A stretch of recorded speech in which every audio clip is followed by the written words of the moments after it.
Hi, ഏവർക്കും നമസ്കാരം. ഇപ്പോൾ സൈലം പ്ലാറ്റ്ഫോമിലെ ഒരു യൂട്യൂബ് വീഡിയോയിലേക്കാണ് ഞാൻ നിങ്ങളെ കൂട്ടിക്കൊണ്ടു പോകുന്നത്. ഇന്ന് നമ്മൾ എന്താണ് ഈ ഒരു യൂട്യൂബ് വീഡിയോ കൊണ്ട് ഉദ്ദേശിക്കുന്നത്?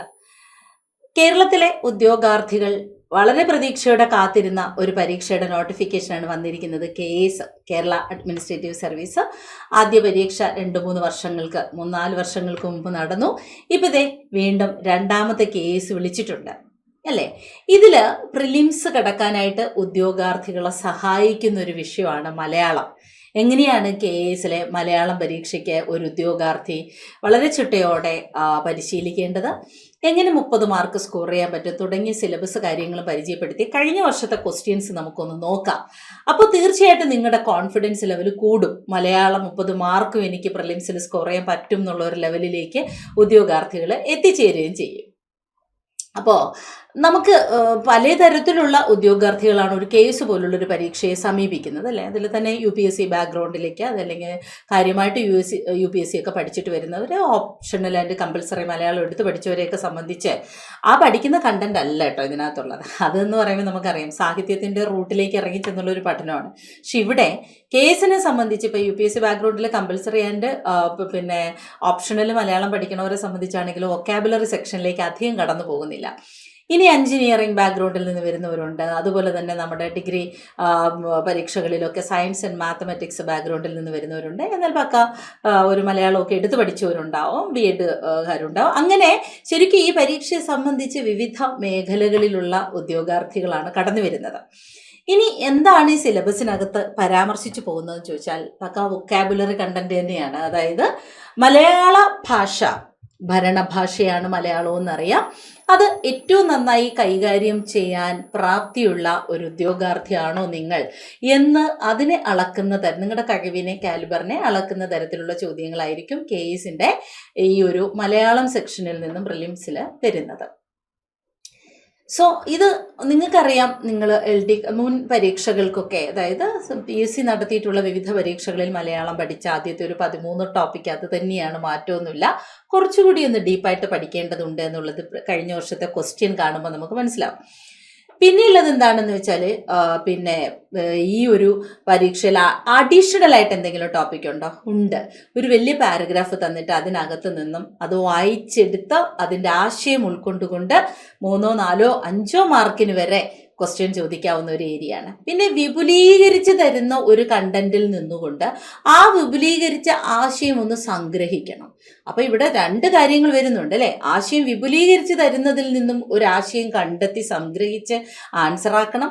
അതുപോലെ വിപുലീകരിച്ച് തരുന്നതിനെ സംഗ്രഹിച്ച് ആൻസർ ആക്കുന്ന 2 വിധത്തിലുള്ളത്. ഒന്നൊരു പദം പിക്ക് ചെയ്തെടുത്ത് അതിൻ്റെ കാര്യങ്ങൾ അല്ലെങ്കിൽ അതിൻ്റെ ആൻസറിലേക്ക് എത്തുക. ഇനി മറ്റേതാകട്ടെ ഒരു സ്ഥൂലം ആയിട്ട് കിടക്കുന്ന, അല്ലെങ്കിൽ നമ്മൾ പറയും വൃഥാ സ്ഥൂലത എന്ന് പറയും വാക്യത്തിൽ, വെറുതെ ഇങ്ങനെ നീട്ടി വലിച്ചു പറഞ്ഞിരിക്കുന്ന കാര്യത്തെ ഒതുക്കി സംഗ്രഹിച്ച് സംക്ഷിപ്ത രൂപത്തിൽ ആൻസർ ആക്കി എടുക്കേണ്ടതുണ്ട്. പ്രാക്ടീസിലൂടെ നേടേണ്ടതാണ് ഈ പറഞ്ഞ 14, 15, അതായത് സിലബസിലെ 14, 15 എന്ന ടോപ്പിക്ക്. ആദ്യം പദശുദ്ധി, വ്യക്തമായ ഒരു പദം തെറ്റുകൂടാതെ എഴുതാൻ അറിയുക എന്നുള്ളത് തന്നെയാണ്. വാക്യശുദ്ധി, വ്യക്തമായ ഒരു സെന്റൻസ് അഥവാ ഒരു വാചകം ഏറ്റവും ഭംഗിയായി എഴുതുക. അതിലെ ദോഷം കണ്ടെത്തി അതിനെ ദോഷങ്ങൾ മാറ്റി വാക്യത്തെ ശുദ്ധീകരിച്ച രൂപം ഏത് എന്ന് കണ്ട് ശുദ്ധവാക്യം കണ്ടെത്തി എഴുതുന്നതിനെയാണ് വാക്യശുദ്ധി എന്ന് പറയുന്നത്. ഇനി ഭാഷ എന്ന് പറയുമ്പോഴത്തേക്ക് നമുക്കറിയാം, ഇവിടെ ഭരണഭാഷ എന്നതല്ല ഉദ്ദേശിക്കുന്നത്. ഇവിടെ എന്ന് പറയുന്നത് പരിഭാഷയാണ്. ഭാഷയിലെ പരിഭാഷ രൂപമാണ് ഉദ്ദേശിക്കുന്നത്. ഒരു ഇംഗ്ലീഷ് ടേം തന്നിട്ട് അതിൻ്റെ മലയാളം കണ്ടെത്തുക. അത് മിക്കവാറും അഡ്മിനിസ്ട്രേഷൻ ടേം ആവാം, ബാങ്കിങ് ടേമുകളാവാം, ഇനി ഒരു പ്രോവർബ് ആവാം, പ്രോവർബിൻ്റെ മലയാളം, ഇനി അല്ലാണ്ട് ഒരു സ്റ്റേറ്റ്മെൻറ്റ് തന്നെ തന്നിട്ട് ആ സ്റ്റേറ്റ്മെൻറ്റിൻ്റെ ആൻസർ കണ്ടെത്താനാവാം. ഇനി ചിലപ്പോൾ എന്താണ്, ചില ഇഡിയംസ് ഒക്കെ ഇല്ലേ, ഇപ്പൊ വെറ്റ് ബ്ലാങ്കറ്റ് എന്ന ഇഡിയം എന്നതുകൊണ്ട് സ്വർഗത്തിലെ കട്ടുറുമ്പ് എന്നാണ് മലയാളത്തിലെ പ്രയോഗം. അപ്പോൾ ഇംഗ്ലീഷ് ഇഡിയത്തിന് സമാനമായിട്ടുള്ള മലയാള പ്രയോഗം. പിന്നെ വരുന്ന ഒറ്റപ്പദമാണ്. വിശാലമായ ഒരു ആശയത്തെ എങ്ങനെയാണ് സംഗ്രഹിച്ച് ഒറ്റപ്പദമാക്കിയിരിക്കുന്നത്. പിന്നെ പര്യായ പദമാണ്. അത് നല്ല ഡീപ്പായിട്ട് പഠിക്കണം. കാക്ക, പൂച്ച, മയില്, ഒട്ടകം തുടങ്ങിയവയിലൂടെയൊക്കെ ഇറങ്ങിപ്പോയി മൊത്തത്തിലൊന്ന് അരിച്ചു പിറക്കി എടുക്കുന്നതാണ് പര്യായപദം. ഇനിയുള്ളത് വിപരീത പദമാണ്. ഒരു പദത്തിൻ്റെ അർത്ഥത്തിന് നേരെ എതിരായിട്ട് വരുന്ന ആശയം വരുന്ന പദം കണ്ടെത്തണം. പിന്നെയുള്ളത് ശൈലികൾ, പഴഞ്ചൊല്ലുകൾ. കഴിഞ്ഞ കേസ് പരീക്ഷയുടെ ചോദ്യം പരിശോധിച്ചാൽ നിങ്ങൾക്കറിയാം, ശൈലി പഴഞ്ചൊല്ലുകൾ കുറച്ച് റിപ്പീറ്റായിട്ട് ചോദിച്ചിട്ടുണ്ട്. ഒരു മാർക്കിന് മാത്രമല്ല, കുറച്ച് ആവർത്തിച്ചു കൂടി ചോദിച്ചിട്ടുണ്ട്.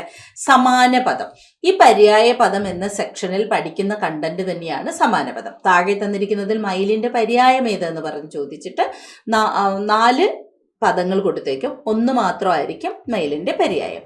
എന്നാൽ അതുപോലെ തന്നെ മയൂരം എന്ന പദത്തിന് സമാനമായി വരുന്ന പദം ഏത് എന്ന് ചോദിച്ചിട്ട് പിന്നെ ഇപ്പൊ ബർഹി എന്നോ മയിലിന്റെ പര്യായ പദങ്ങൾ തന്നെയായിരിക്കും അതിനകത്തും തന്നിരിക്കുന്നത്, ഏതെങ്കിലും ഒരെണ്ണം. അപ്പോൾ ഒറ്റ സെക്ഷനായിട്ട് തന്നെ പഠിച്ചാൽ മതി. പിന്നെയുള്ളത് ചേർത്തെഴുത്തുക, പിരിച്ചെഴുത്തുമാണ്. അപ്പോൾ അത് സെപ്പറേറ്റ് ആയിട്ടാണ് കൊടുത്തിരിക്കുന്നത്. ഇത് രണ്ടും കൂടി ചേർന്ന് സന്ധി. സന്ധി ഏതെന്നൊരു ചോദ്യത്തിന് വലിയ സംഗതിയൊന്നും നമ്മളെ കേസ് പരീക്ഷയിലില്ല. പിരിക്കാനും ചേർക്കാനുമാണ്. പക്ഷെ അതിൻ്റെ ബേസ്, അതിൻ്റെ സ്ട്രക്ചർ, അതിൻ്റെ ഒരു പില്ലർ എന്ന് പറയുന്നത് സന്ധിയാണ്. അപ്പോൾ സന്ധിയിലൂടെയാണ് പിരിച്ചെഴുത്ത്, ചേർത്തെഴുത്ത് പഠിച്ചു പോകേണ്ടത്. ഒരു സ്ത്രീലിംഗ രൂപം തന്നിട്ട് അതിൻ്റെ പുല്ലിംഗം, ഒരു പുല്ലിംഗ രൂപം തന്നിട്ട് അതിൻ്റെ സ്ത്രീലിംഗം, അത് എഴുതാൻ പറയുന്നതാണ് എതിർലിംഗം എന്നതുകൊണ്ട് ഉദ്ദേശിക്കുന്നത്. പിന്നെയുള്ളത് വചനം. വെരി സിമ്പിൾ ടോപ്പിക്കാണ്, പക്ഷേ എല്ലാ പരീക്ഷയ്ക്കും ആവർത്തിച്ച് ചോദിക്കുന്ന ഒന്ന് തന്നെയാണ് വചനം. ഇനിയുള്ളത് ഘടകപദമാണ്. അതായത് ഒരു വാക്യത്തെ ചേർത്ത് എഴുതാനായിട്ട് ഇടയ്ക്ക് നമ്മൾ ഉപയോഗിക്കുന്ന കണക്റ്റിംഗ് വേർഡ് ഏത്, അത് ഇതിനകത്ത് ഉപയോഗിച്ചിരിക്കുന്ന ഘടകപദം ഏത് എന്നായിരിക്കും ചോദിക്കുന്നത്. പിന്നെയാണ് നമ്മൾ പറഞ്ഞത്, ഇത്രയും നാളായിട്ടുള്ള ഒരു ജനറൽ PSC എക്സാമിന് നമ്മൾ മലയാളം സെക്ഷനിൽ നിന്നും പരിചയപ്പെടാത്ത ഒരു ക്വസ്റ്റ്യൻ ആണിത്, അല്ലെങ്കിൽ ഒരു ടോപ്പിക്കാണിത്. ഭരണഭാഷയുമായി ബന്ധപ്പെട്ട ഖണ്ഡിക നൽകി അതിൻ്റെ അടിസ്ഥാനത്തിൽ ചോദ്യങ്ങൾ ചോദിക്കാം. ഒരു വലിയ പാരഗ്രാഫ് ഉണ്ടാവും, അതിൽ നിന്ന് ചോദ്യം ചോദിച്ചെടുക്കുക. നമുക്കറിയാം, LP പരീക്ഷയൊക്കെ എഴുതിയവർക്ക് അവർക്കറിയാം. അതായത് ഗദ്യ അവധാരണവും പദ്യ അവധാരണവും അവർ പഠിച്ചിരുന്നു. ഒരു ഗദ്യം തന്നിട്ട് അതിൽ നിന്നും ചോദ്യം ചോദിക്കല്, ഒരു പദ്യം തന്നിട്ട് അതിൽ നിന്നും ചോദ്യം ചോദിക്കല്. പദ്യത്തിലെ ചോദ്യത്തിന് ഉത്തരം കണ്ടെത്താൻ കുറച്ച് പ്രയാസം ആയിരിക്കും. ബട്ട് ഫോർച്ചുനേറ്റ്ലി, ഭാഗ്യവശാൽ നമുക്ക് പദ്യ അവധാരണം അല്ല, ഗദ്യ അവധാരണം എന്ന് പറയും. ഒരു ഗദ്യഭാഗം തന്ന് അതിൽ നിന്നും ചോദ്യങ്ങൾ, അതും 5ഓളം മാർക്കാണ് ആ ഒരു സെക്ഷനിൽ കിട്ടുന്നത്. ഇനി നമ്മളിത് എങ്ങനെ പഠിച്ചിട്ട് പോവും?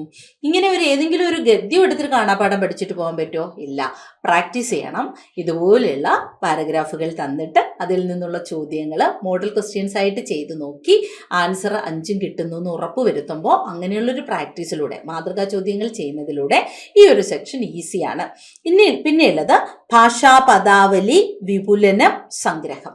അതായത് ഇപ്പോൾ ഒരു ഭാഷാപദങ്ങളുടെ ഒരു കൂട്ടം തന്നെ ഉണ്ടാവും, അത് കുറച്ച് വൃഥാസ്ഥൂലമായി കുറച്ചൊന്ന് വിശദീകരിച്ചിട്ടേക്കും. അതിനെ സംഗ്രഹിച്ചിട്ട് അതിൻ്റെ ആശയം ചോർന്നു പോകാതെ എങ്ങനെയാണ് അതൊരു കൺക്ലൂഡഡ് ഫോമിലേക്ക് എത്തിച്ചേരുന്നത് എന്നുള്ളതാണ്, അതായത് സംഗ്രഹം എന്ന് പറയും നമ്മൾ.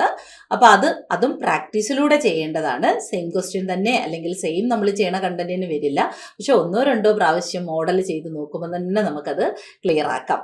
ഇങ്ങനെ ഒട്ടും തന്നെ പേടിക്കേണ്ടാത്ത, വളരെ നമുക്ക് ഇഷ്ടത്തോടെ, നമ്മുടെ മാതൃഭാഷയാണ്, പ്രത്യേകിച്ച് കേരള അഡ്മിനിസ്ട്രേറ്റീവ് സർവീസ്, കേരളത്തിലെ ഉയർന്ന ഒരു പോസ്റ്റിലേക്ക് പോകുന്ന ഒരു ഉദ്യോഗസ്ഥയെയോ സംബന്ധിച്ച് മാതൃഭാഷയായ, ഭരണഭാഷയായ മലയാളം ഏറ്റവും ഭംഗിയായി കൈകാര്യം ചെയ്യാൻ അറിയുക എന്നുള്ളത് ഒരു അഡ്വാൻറ്റേജ് ആണ്. അത് ആവശ്യമാണ്. ഇവിടെ അഡ്വാൻറ്റേജ് എന്നുള്ളതല്ല, ഇവിടെ ഏറ്റവും ആവശ്യമായൊരു കാര്യമാണ്, അല്ലേ? അപ്പോൾ തീർച്ചയായിട്ടും അത് ഈ ഒരു പഠനത്തിലൂടെ നിങ്ങൾക്ക് സഹായകമാവും. സൈലത്തിൽ ഏറ്റവും ഭംഗിയായ കേസിൻ്റെ ക്ലാസ്സുകളാണ് നിങ്ങളെ കാത്തിരിക്കുന്നത്. മലയാളത്തിൽ 30 മാർക്കും നിങ്ങൾക്ക് നേടിയെടുക്കാനായിട്ട് സാധിക്കും. പഴുതടച്ച ഒരു പഠന രീതിയാണ്. അതായത് ഒരു മാർക്ക് പോലും ഈ ഒരു സെക്ഷനിൽ നിന്ന് നഷ്ടമാകരുത്. എന്നാൽ കാടടച്ച് പഠിക്കുകയും വേണ്ട.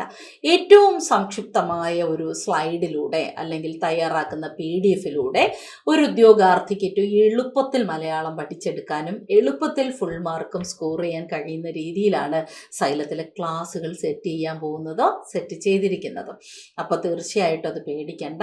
പിന്നെ അധ്യാപകരെ സംബന്ധിച്ചാണെങ്കിൽ നിങ്ങൾക്കറിയാം, ഏറ്റവും ഭംഗിയായി പഠിപ്പിക്കുന്ന, ഏറ്റവും നന്നായി, അതായത് ആത്മാർത്ഥമായി നമ്മൾ പഠിപ്പിക്കുമ്പോൾ പല രീതിയിൽ പഠിപ്പിക്കാം, അല്ലേ? പക്ഷെ ഒരു എയിം എന്ന് പറയുന്നത് നമ്മുടെ മുന്നിലിരിക്കുന്ന അല്ലെങ്കിൽ നമ്മളെ ആശ്രയിക്കുന്ന ഉദ്യോഗാർത്ഥിക്ക് നമ്മൾ എന്ത് പഠിപ്പിക്കുന്നു എന്നതിനപ്പുറം നമ്മൾ പഠിപ്പിക്കുന്നത് അവർക്ക് മാർക്കായിട്ട് ലഭിക്കുന്നുണ്ടോ എന്നുള്ളതാണ്, അല്ലേ? ഓരോ മാർക്കും ഒരു റാങ്കിനെയാണ് തീരുമാനിക്കുന്നത്.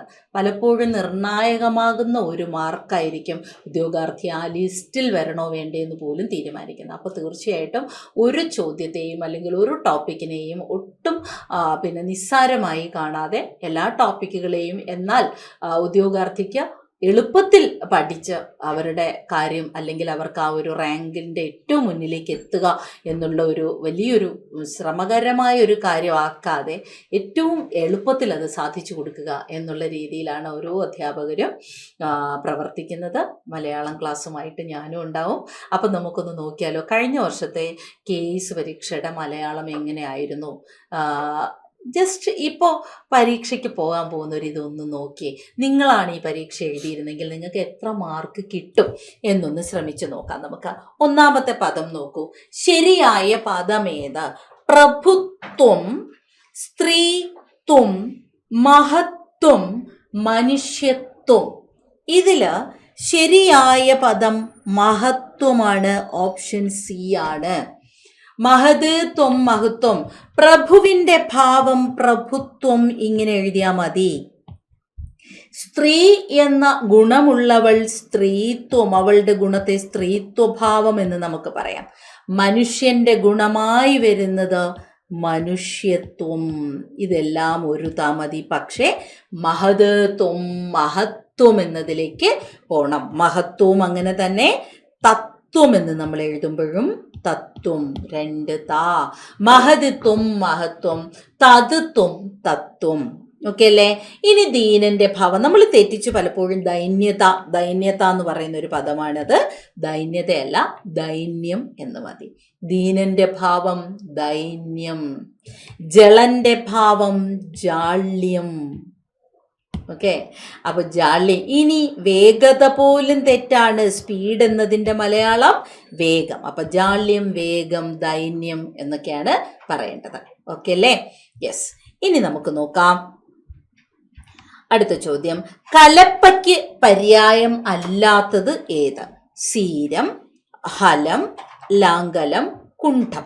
കുണ്ഠമാണ്. കുണ്ഠത്തിന് നമുക്ക് മൂർച്ചയേറിയ ഇരുമ്പ് എന്നുള്ളൊരു അർത്ഥമുണ്ട്. കലപ്പ എന്നുള്ള അർത്ഥം വരില്ല. എങ്കിലും ഏറ്റവും കൂടുതൽ നമ്മളത് പ്രയോഗിക്കുന്നത്, കുണ്ഠം എന്നതിന് ഏറ്റവും പ്രയോഗ സാധ്യതയുള്ളത് കുഴി എന്നുള്ള അർത്ഥമാണ്. ഹോമകുണ്ഠം. ഹോമത്തില് ഹവിസ്, ഈ ഹോമദ്രവ്യങ്ങൾ സമർപ്പിക്കാനായി യാഗകുണ്ഠം, ഹോമകുണ്ഠം ഒക്കെ സമർപ്പിക്കും അല്ലെ? ആ തീയൊക്കെ കൂട്ടാനായിട്ടിടുന്ന ആ ഒരു ഏരിയയ്ക്ക്, ആ കുഴിക്കാണ് കുണ്ഠം എന്ന് പറയുന്നത്. ഓക്കെ, ഇനി അപ്പൊ ബാക്കിയെല്ലാം കലപ്പയുടെ പര്യായമാണ്. സീരം, ഹലം, ലാംഗലം ഒക്കെ കലപ്പയുടെ പര്യായം. ഇനി വിപരീത പദം എഴുതുക. അണിമ. ചെറിയ ഭാവം എന്നുള്ള അർത്ഥം നമുക്ക് കൊടുക്കാം അണിമയ്ക്ക്. എന്നാൽ ഗരിമയോ? ശ്രേഷ്ഠഭാവം. ഗരിമയോടെ അല്ലെ? ഗരിമ, അണിമ. അണിമയ്ക്ക് വേറൊരു പേര് കൂടിയുണ്ട്, ലഖിമ. ചെറിയ ഭാവമാണ് ലഖിമ. ഓക്കെ, ഇനി കാക്ക എന്ന അർത്ഥം വരുന്ന പദമേത്? പിപീലിക, നീല, ഉന്തുരു, പരഭൃത്ത്. യെസ്, പരഭൃത്താണ് കാക്ക. അതേസമയം പരഭൃതമോ? കുയിലാണ്. പരഭൃതം, കുയിൽ. പരഭൃതം ഇവിടെ ഒരു മുട്ട പോലെ നിങ്ങൾക്ക് തോന്നുന്നുണ്ടോ? അപ്പൊ ചിലർ പറയും തോന്നുന്നില്ല.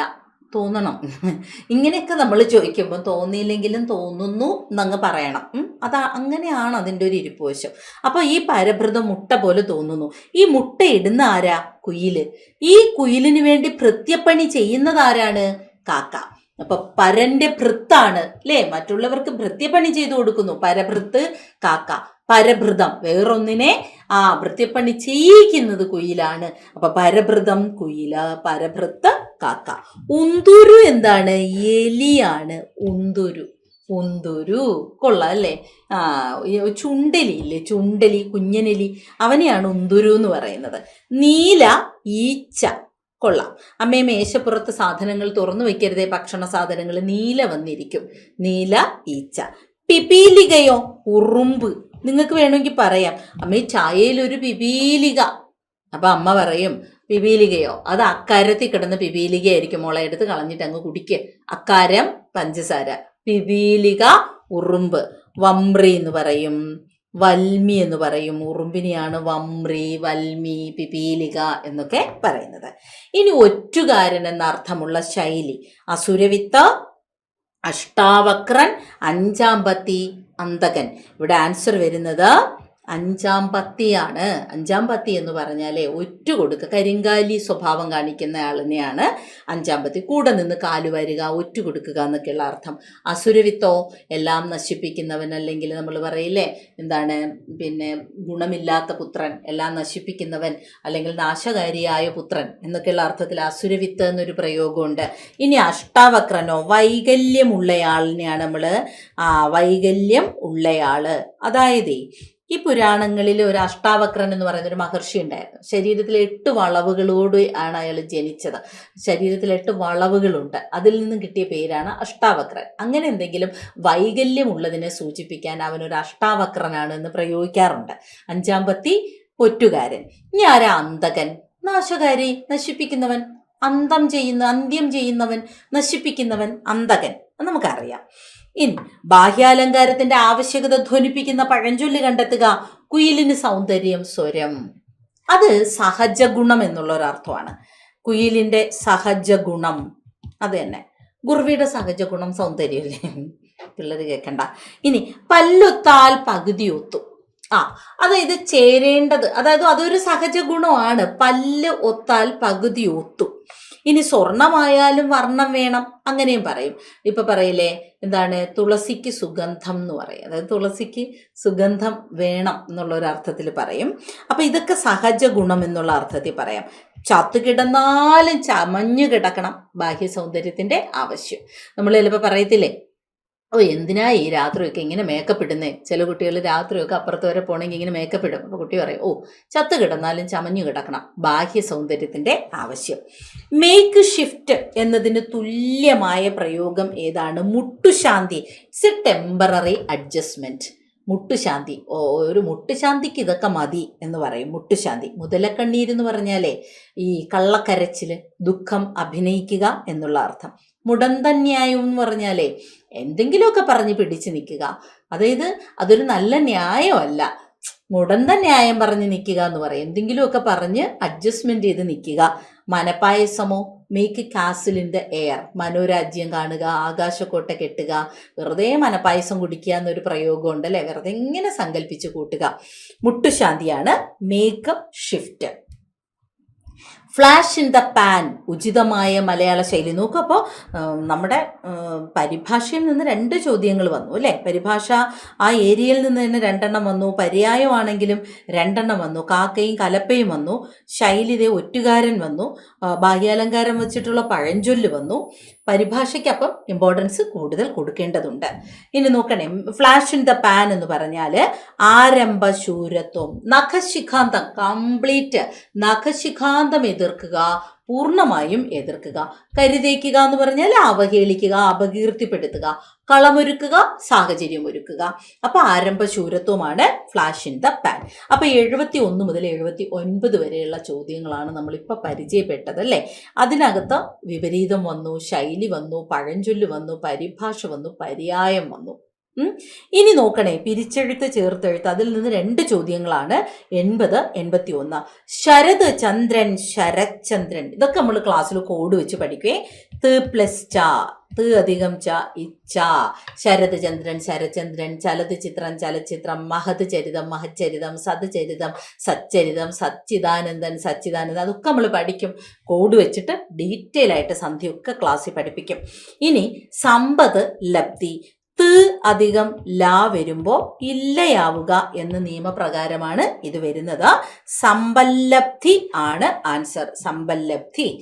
ഇനി ഇതുപോലെ വരുന്ന പദമുണ്ട് കേട്ടോ. ഉത് അധികം ലംഘനം. അതായത് പാടെ കുറച്ചൊരു പടി മുന്നിൽ എന്നുള്ള അർത്ഥത്തിൽ മാറ്റി നിർത്തുക. അതായത് ഇപ്പം ഉള്ളൂർ പറഞ്ഞു ഇതിന് ഉല്ലംഘനമായ കാര്യം എന്ന് പറഞ്ഞാൽ ഇതിനെ നമുക്ക് ഇതിൻ്റെ ഒരു പടി മുന്നിൽ നിൽക്കുന്ന കാര്യം ഉല്ലംഘനം. അതുപോലെ ഉദുലാസം പറയാം. ഉദ് അധികം ലാസം എന്താവും? ഉല്ലാസമാവും. അങ്ങനെയാണ് സമ്പല്ലബ്ധി, സമ്പദ് ലബ്ധി, സമ്പല്ലബ്ധി. ഓക്കെ, ഇനി അടുത്തത് നോക്കൂ, കുരുത്തോല. അപ്പോൾ ഇവിടെ 2 എണ്ണം ചേർത്തെഴുതാനും 2 എണ്ണം പിരിച്ചെഴുതാനും 4 മാർക്കിനാണ് നമുക്ക് എന്ത് വരുന്നത്? പിരിച്ചെഴുതുക, ചേർത്തെഴുതുക, സന്ധിയിൽ നിന്ന് 4 മാർക്ക്. കുരുത്തോല. ഇവിടെ PSCയുടെ ആൻസർ എന്ന് പറയുന്നത് ക്വസ്റ്റ്യൻ നമ്പർ 82B ആയിരുന്നു. കുരുന്ത് ഓല എന്നായിരുന്നു. പക്ഷെ ഇതിനകത്തൊരു ചെറിയൊരു ട്രബിൾ ഉണ്ട്. കുരുന്ന് ഓലയും കുരുത്തോലയായി ശബ്ദധാരാവലിയിലും മറ്റും സൂചിപ്പിക്കുന്നുണ്ട്, പാണിനീയത്തിലും ഒക്കെ. അപ്പോൾ അതിന് നമുക്കൊന്ന് പെൻഡിങ്ങിൽ വെക്കാം. എങ്കിലും നമുക്കിപ്പോൾ കേസിൻ്റെ ആ ഒരു ആൻസർ കീയോടൊപ്പം പോവുകയാണെങ്കിൽ 82 കുരുന്ത് ഓലയാണ് കുരുത്തോലയായി മാറുന്നത്. കുരുന്ത്, ഇന്ത എന്ന അനുനാസികാക്ഷരം ത ചേർന്നിട്ടുള്ള ഇന്ത അങ്ങ് മാറി ഇത്തയായി മാറുന്ന നിയമമാണ് കുരുന്ത് കുരുത്തോല. എന്നാൽ കുരുന്ന് കുരുത്തോലയും പറയുന്നുണ്ട്. സോ നമുക്കിവിടെ ആൻസർ കീയോടൊപ്പം പോവാം. കീ കുരുന്ത് കുരുത്തോല. വീണീടിനാളാകുലാൽ. ഇവിടെ പ്രശ്നം എന്താ വെച്ചാൽ നമ്മളിത് വായിച്ചെടുക്കണം. ഇത് ചിലര് വീണി ഡിന ലാക്കു ലാൽ അങ്ങനെ വായിച്ച ഇത് പിരിക്കാൻ പറ്റില്ല. അപ്പോൾ അങ്ങനെയും പണിയിട്ടും ഒരു പദം തരാതെ ഇങ്ങനെ വായിച്ചെടുക്കേണ്ടി വരും. വീണീടിനാളാകുലാൽ എന്നെടുക്കണം. നമ്മൾ പലപ്പോഴും പദ്യമൊക്കെ വായിക്കുമ്പോൾ എല്ലാവർക്കും തെറ്റിപ്പോകുന്നതാണ് അല്ലേ? നമുക്കറിയാമല്ലോ, നമ്മുടെ വയലാറിൻ്റെ ഒരു കവിതയുണ്ട്. വയലാറിൻ്റെ കവിത ഏതാണ്? മനുഷാദ. സ്നേഹിക്കയില്ല ഞാൻ നോവും ആത്മാവിനെ, സ്നേഹിച്ചിടാത്തൊരു തത്വശാസ്ത്രത്തെയും. ഇത് പല കുട്ടികളും വായിച്ചെടുക്കുന്നത് സ്നേഹിക്കയില്ല ഞാൻ നോവും ആത്മാവിനെ, സ്നേഹിച്ചിടാത്തൊരു തത്വശാസ്ത്രത്തെയും. ഇങ്ങനെ എടുത്താൽ ഇതിന് ആൻസർ ഉണ്ടോ? ഇല്ല. സ്നേഹിക്കയില്ല ഞാൻ നോവും ആത്മാവിനെ, സ്നേഹിച്ചിടാത്തൊരു തത്വശാസ്ത്രത്തെയും എന്ന് എടുക്കണം അല്ലേ? അപ്പോൾ വരികൾക്കിടയിലൂടെ വായിച്ചാലേ കവിതയുടെ അർത്ഥം പിടികിട്ടൂ. അതുപോലെയാണ് ഇത് ഇവിടെയും. ചിലപ്പോൾ ഒരു കുട്ടി എന്നെ രസകരമായൊരു കാര്യം പറയും. ഒരു കുട്ടി അധ്യാപകനോട് സംശയം ചോദിച്ചു, സാറേ ഈ ആകാശ പൂശാലയിലേക്ക് തീ പിടിക്കോ? അപ്പൊ സാറ് പറഞ്ഞു, എന്താടാ? ആകാശപൂശാലയിൽ തീ പിടിച്ചു എന്ന് കിടക്കുന്നുണ്ടല്ലോ സാറേ പുസ്തകത്തില്. അപ്പൊ സാറ് പറഞ്ഞു, നീ ഒന്നുകൂടെ അത് വായിക്കേ. അതെ, ആകാശപൂശാലയിൽ തീ പിടിച്ചു.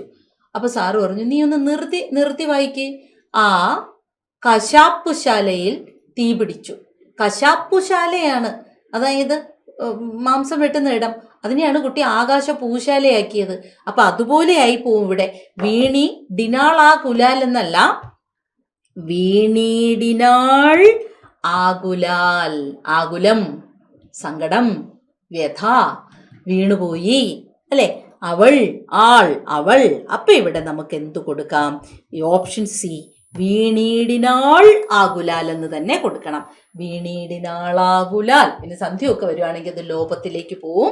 ഇള്ളെന്ന് ചില്ലിലുള്ള ഉണ്ട്, അതിന്റെ ചന്ദ്രക്കല പോയി ലായും ആയും ചേർന്ന് ലാ, വീണീടിനാളാകുലാൽ എന്നാവും. ഓക്കെ അല്ലേ? സന്ധി ക്ലാസ്സിൽ നമുക്ക് ഈ ചില്ല് വരുന്നിടത്ത് ഇപ്പൊ മണൽ അധികം അരണ്യം, അങ്ങനെ മണൽ അരണ്യമായാൽ ഏത് സന്ധി എന്നെങ്ങനെ ചോദിച്ചാൽ അറിയണ്ടേ? അതുമല്ല അത് ചേർക്കണ്ടേ? മണൽ, ഇല്ലില് ല ഉണ്ട്. ലേന്റെ ചന്ദ്രക്കല പോയാൽ പിന്നെ ലായും ആയും കൂടെ ചേർന്ന് മണലരണ്യം, ലോപസന്ധിയായി മാറും. ഇവിടെ ലോപസന്ധിയാണ്. നിയമങ്ങളൊക്കെ നമുക്ക് ക്ലാസ്സിൽ ഭംഗിയായി പഠിക്കാം.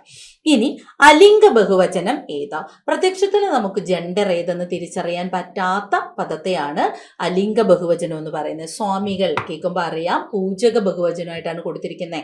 അതായത് ചട്ടമ്പി സ്വാമികൾ, വൈകുണ്ഠ സ്വാമികൾ, റെസ്പെക്ട് കൊടുക്കാൻ വേണ്ടിയിട്ടാണ് അവിടെ ബഹുവചനം. വധുക്കൾ പെണ്ണുങ്ങളാണ്, ജെൻഡർ അറിയാം. മരങ്ങൾ അത് നപുംസക ലിംഗമാണ്, പക്ഷെ നപുംസകമൊക്കെ സലിംഗ ബഹുവചനം എന്ന ടേമിലേക്ക് കടന്നു വരും. സോ അതുമല്ല. എന്നാൽ ജനങ്ങൾ എന്ന് പറയുമ്പോൾ ജെൻഡർ, വി കാണ്ട് identify the gender of A particular term. നമുക്കതിൻ്റെ ജെൻഡറെ ഐഡന്റിഫൈ ചെയ്യാൻ പറ്റുന്നില്ല. ജനങ്ങൾ ആണും പെണ്ണും ചേരുന്നില്ലേ? സോ നമുക്ക് അറിയാൻ പറ്റില്ല. ഇവിടെ ആൻസർ ഡി ആണ്. പഴഞ്ചൊല്ലേതാ? അങ്ങനെയും ചോദിക്കാം. പഴഞ്ചൊല്ലിന്റെ ആശയമല്ലാതെ പ്രയോഗമാണോ പഴഞ്ചൊല്ലാണോ? ഉരുളക്കുപ്പേരി ഒരു പഴഞ്ചൊല്ലല്ല. മോറൽ വാല്യൂസ് ഒന്നും അതിനകത്തില്ലല്ലോ. അപ്പോൾ ഉരുളക്കുപ്പേരി ഒരു പ്രയോഗമാണ്. കയ്യാലപ്പുറത്തെ തേങ്ങയും ഒരു പ്രയോഗമാണ്. അങ്ങോട്ടോ ഇങ്ങോട്ടോ. ഉരുളക്കുപ്പേരി എന്ന് പറഞ്ഞാലേ തക്ക മറുപടി കൊടുക്കുക, പകരത്തിന് പകരം പറയുക. കയ്യാലപ്പുറത്ത് തേങ്ങ അങ്ങോട്ട് അനിശ്ചിതാവസ്ഥ എന്ന് പറയാം. പമ്പ കടക്കുക, രക്ഷപ്പെടുക. എന്നാൽ തേടിയ വള്ളി കാലിൽ ചുറ്റി, അതിനാണെങ്കിൽ അതൊരു പഴഞ്ചൊല്ലാണ്. നമ്മൾ എന്താണോ ആഗ്രഹിച്ചിരുന്നത് അത് തന്നെ വരിക, വന്നു ചേരുക. അപ്പം ഇവിടെ അതാണ്, അത് നമ്മൾ പഴഞ്ചൊല്ലും പ്രയോഗവും തന്നിട്ട് കമ്പയർ ചെയ്ത് ഇതിലേതാ പഴഞ്ചൊല്ല് ഏതാ പ്രയോഗം എന്നുള്ളത് പഠിക്കാം. ഇനി നമുക്ക് എതിർലിംഗം കണ്ടെത്താൻ 2 ചോദ്യങ്ങളുണ്ട്. ശ്രോതാവ് കേൾക്കുന്നവൻ, ശ്രോത്രിയാണ് ആൻസർ. സി. 86ന്റെ ആൻസർ ഏത് വരും? ശ്രോതിയല്ല, ശ്രോത്രി.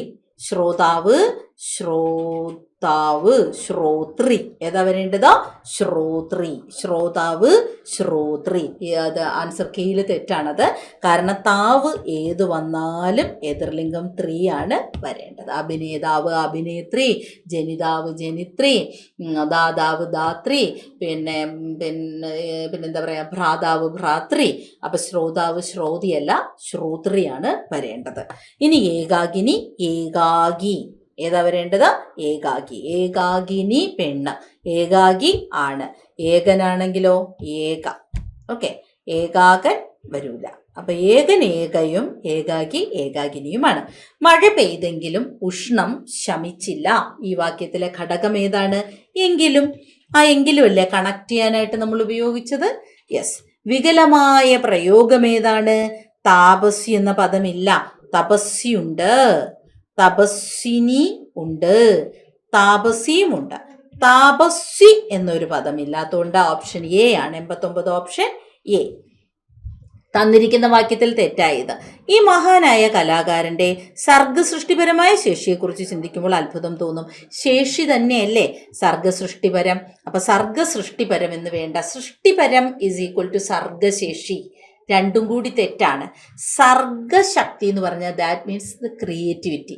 പിന്നെ എന്തിനാണ് സൃഷ്ടിപരം? അപ്പോൾ ഇവിടെ ഓപ്ഷൻ ബി തെറ്റായ പദമായി പോകും. മഹാനായ കലാകാരൻ തെറ്റില്ല, ശേഷി തെറ്റില്ല, അത്ഭുതം തെറ്റില്ല, സർഗസൃഷ്ടിപരമെന്ന് വേണ്ട. ശരിയായ വാക്യപ്രയോഗം കണ്ടെത്തുക. 500 വർഷത്തോളം, 500 തന്നെ ഒരു ഉറപ്പില്ല, പിന്നെന്തിനാണ് ഓളം? 500 വർഷമൊന്നു പോരെ, ഓളം തന്നെ ഒരു അനിശ്ചിതത്വത്തെയാണ് കാണിക്കുന്നത് അല്ലേ? അപ്പൊ പിന്നെ അത് വേണ്ട. അതിനേക്കാൾ കവിഞ്ഞ മെച്ചമൊന്നും അങ്ങനെ പറയണ്ട.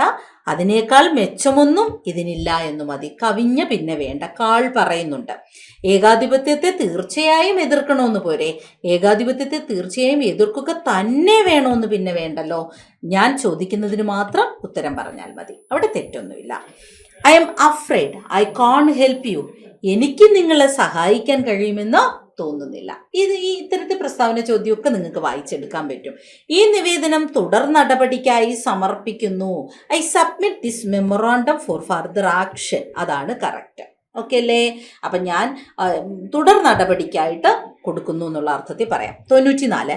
താഴെ കൊടുത്തിരിക്കുന്ന ഗദ്യഭാഗത്തിന്റെ ശരിയായ സംഗ്രഹം ഏതാണ്? എങ്ങനെയാണ് നമുക്ക് അന്യരിൽ നിന്ന് മര്യാദയോടുള്ള പെരുമാറ്റം ലഭിക്കുമെന്ന് ഉറപ്പുവരുത്തുക? ശിഷ്യൻ ചോദിച്ചു. അതിനൊരു വഴിയുണ്ട്, ഞാൻ പറയാം. നമ്മൾ അന്യരോട് മര്യാദയോട് പെരുമാറിയാൽ അവർ നമ്മളോടും അങ്ങനെ തന്നെ പെരുമാറും. ഇതാണ് ഞാൻ പറഞ്ഞ ആ ഒരു എക്സ്ട്രാ ടോപ്പിക്ക്. നമുക്ക് മറ്റു പരീക്ഷകൾക്കില്ലാത്ത സംഗ്രഹിക്കാനുള്ള ടോപ്പിക്ക്. അന്യരോട് മര്യാദ കാട്ടുന്നവരോട് മറ്റുള്ളവരും മര്യാദ കാട്ടുമെന്ന് ശിഷ്യൻ ഗുരുവിനെ ഉപദേശിച്ചു. അല്ലല്ലോ, ഇവിടെ ഗുരു അല്ലേ ശിഷ്യനോട് പറയുന്നത് അല്ലേ?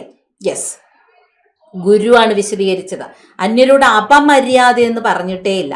അന്യരോട് അപമര്യാദയല്ല, അന്യരോട് മര്യാദ കാട്ടുന്നവരോട് മറ്റുള്ളവരും മര്യാദ കാട്ടുമെന്ന് ഗുരു ശിഷ്യനെ ഉപദേശിച്ചു. കണ്ടില്ലേ? It's an easy topic. നമ്മൾ വിചാരിക്കും അയ്യോ വിപുലനം സംഗ്രഹം എന്തോ സംഭവമാണെന്ന്. ഒന്ന് മനസ്സിരുത്തി ഒരു 1 മിനിറ്റ് ആ സെക്ഷനിൽ കൊടുത്താലും കുഴപ്പമില്ല. വായിച്ച് നമുക്ക് ഈസി ആയിട്ട് എഴുതാൻ പറ്റുന്ന, പ്രത്യേകിച്ച് കാണാപ്പാടം ഒന്നും പഠിക്കേണ്ടാത്ത, പ്രാക്ടീസിലൂടെ മാത്രം ചെയ്യാവുന്ന ഒരു സെക്ഷനാണത്. ഇനി എനിക്കാ വിളക്ക് വേണം, അടിവരയിട്ട വാക്ക് ഊന്നൽ കൊടുക്കുന്നത് ഏതർത്ഥത്തിനാണ്? വേണം എന്ന് പറയുന്നിടത്ത് വേണ്ടെന്ന് വെക്കാനാവില്ല, കൂടിയേ തീരൂ എന്നൊരർത്ഥം വരുന്നുണ്ട് അല്ലേ? അല്ലാതെ വേറൊന്നും അതിനകത്ത് പറയുന്നില്ല. എനിക്കാ വിളക്ക് വേണം, മറ്റൊരാളുടെ കാര്യമേ അവിടെ പറയുന്നില്ലല്ലോ. മറ്റുള്ളവരുടെ ആഗ്രഹം എന്തായാലും കൊള്ളാം, എൻ്റെ ആഗ്രഹം ഇതാണ്, അങ്ങനെയൊന്നും അതിൽ പറയുന്നില്ല. വേണ്ടെന്ന് വെക്കാനാവില്ല, കൂടിയേ തീരൂ എന്ന് മാത്രമാണ് അവിടെ പറയുന്നത്. ഇനിയാണ് നമ്മൾ പറഞ്ഞ 96, 97, 98, 99, 100 5 മാർക്കിൻ്റെ ചോദ്യമാണ് ഇതിനകത്ത് വരുന്നത്. വെരി ഈസിയാണ്, വായിച്ചെടുക്കാൻ പറ്റും. എന്തായാലും ഞാൻ ഈ ഫുൾ പാരഗ്രാഫ് വായിക്കുന്നില്ല.